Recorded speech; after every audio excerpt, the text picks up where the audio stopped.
And even though I know how very far apart we are, it helps to think we might be wishing on the same bright star.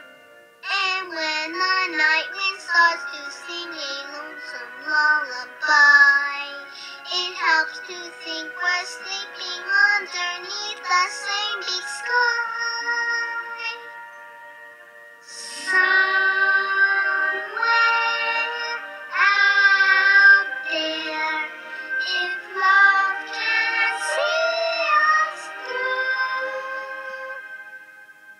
then we'll be together somewhere out there, out where dreams come true.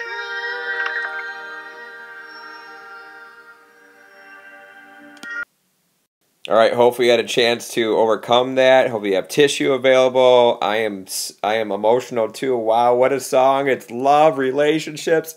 That's An American Tale. The song is called Somewhere Out There. If you get a chance, go watch American Tale. It's all about FIFO, love, relationships, and it's all about immigration. And that's what the first part of chapter 26 is about. Talk about immigration. Somewhere out there in America, dreams will come true for immigrants. Probably not for many of them, but, you know, some people thought they might come true. Okay, so the first half of chapter 26 is going to be about America moves to the city during the Gilded Age. The two big topics of 26 are immigration and urbanization. The last chapter, 25, was about industrialization. We got more vowel words.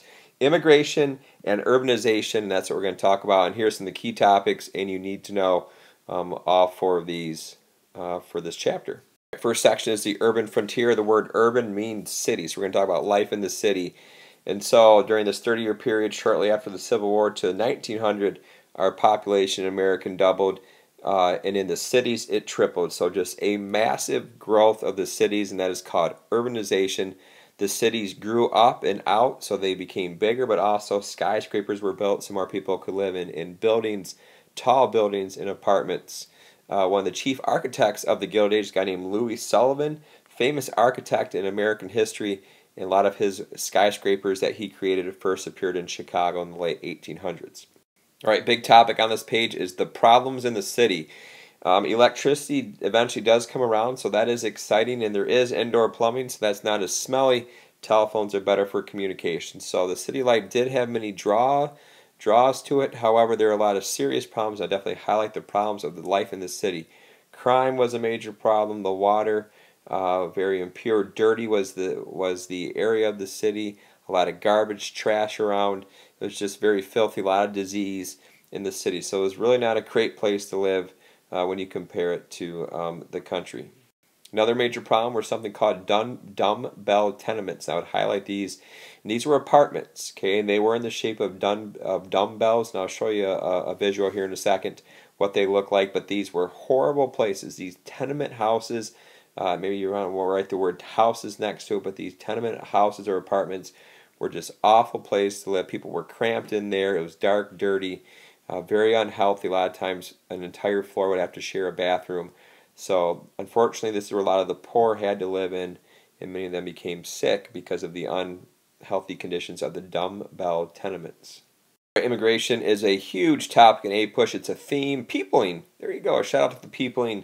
All right, so after the Civil War to 1890, magical year in A-Push, most of the American immigrants came from Western and European Europe, and they were called the Old Immigrants. Highlight this, know these terms. By 1890, a dramatic shift happened, and the shift actually started happening in the late 1880s. Around 1890, we have a new wave of immigrants during this time period, and these very creatively called new immigrants. And the key thing is, where did they come from? These people came from Southern and Eastern Europe. So we have an entirely new wave of people. Where did they come from? Italy, Croatia, Slovakia, Greece, and Poland. So Southern and Eastern Europe, also Russia was another place as well. And these new immigrants were quite different from the old immigrants. One difference is they were very illiterate, which means they had a problem reading, could not read, they were very poor. And so they came for industrial jobs, so they came to work in the factories and to live in the big cities. Some of these old immigrants would come over and would maybe try to move out west if they could, but many of them did stay in the cities. But especially the new immigrants. These people were staying in the big cities and to look for factory jobs. All right, the next section is Southern Europe uprooted. We've already mentioned that these were the new immigrants that came basically after 1890. And why did they come to America? Well, a lot of them was because of problems in Europe. There's not a lot of room in Europe. The population was growing, few jobs, economic depression. So they came to America, the land of promise, and the excitement of this new place where they accepted all different types of people. Also, profit-seeking Americans exaggerated the benefits of America, the greatness, to Europeans. So America, the truth is, there was not this great place, especially for the immigrants, but big business leaders wanted factory workers, and so they tried to make them seem that America was this great place. And the movie American Tail does this great job showing that. You gotta see this movie. Fifo is so cute. And then after coming to America, guess where Fifo goes? Fifo goes west, and then he has the lazy eye. All right, where do these new immigrants from Southern and Eastern Europe, where did they live? They lived in close-knit ethnic communities called ghettos. Okay, I would highlight this term. So when the new immigrants came off the boat, they stayed in the cities, and they stayed in parts of the city called ghettos where similar people were. So if you were Greek, you would stay in Greek town, or you're from China, Chinatown, and so on. So they tried to retain their own culture and customs. So a lot of them still tried to act and behave like it was the old world in Europe. Surprisingly, there was a reaction to immigration, and pretty much that is never going away. Immigration, I'm not trying to get political here, but immigration is a huge topic. It will always be a huge topic. There will always be reaction to immigration. And let's go back in history. Before the Civil War, antebellum America, name the first group that really were nativists. What political party tried to limit immigration? Anybody know it? Well, it's the Know Nothing Party. Well, let's fast forward then to the Gilded Age. All right, so the federal government does little to help these immigrants out, little to help the immigrants assimilate into American society. So these immigrants were on their own. So who came to their help and rescue? Well, it was the political bosses. Political boss, we already talked about them. The most famous political boss was Boss Tweed in New York City. His political machine was called Tammany Hall. But these immigrants did look for the political machines for help, and they did get help from them. And so the immigrants, when they came to big cities, got jobs and a place to live. And they got these things from the political bosses in the major cities. In return, the immigrants had to vote for the political bosses, and basically they were almost servants of the political bosses. The political bosses controlled their livelihoods. All right, I love her, a must-know name, Jane Addams. I don't know how big her family was, the Addams family, but anyway, Jane Addams, you need to know Jane. She founded Hull House. Highlight this, highlight Chicago.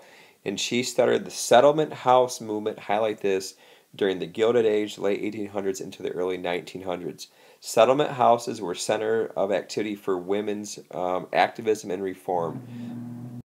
So Jane Addams really tried to help women who lived in the city by creating the settlement house called Hull House in Chicago. So she's a great reformer, tried to help women who were struggling, especially women immigrants. She's the main name you need to know. Lillian Wald also does that in New York City. Okay, so Jane Addams, Lillian Wald, the two leading women who tried to create settlement houses to help the poor immigrant women. All right, there's that ugly word, nativism again, basically anti-foreignism, hatred towards immigrants coming to America, and it definitely becomes a big issue during the late 1800s, especially with all the new immigrants coming from Southern and Eastern Europe. I'm going to show you the political cartoon. You can see it on page 576, but basically it shows the reaction of the new versus the old immigrants, and the irony of the old immigrants not wanting the new immigrants coming to America. Well, many of the Native Americans, so we're not talking about American Indians, we're talking about the Americans that lived in America for a while.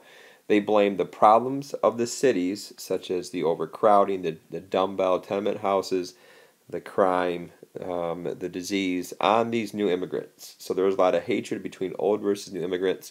And a new Nativist organization was created in 1887, highlight that, called the American Protective Association.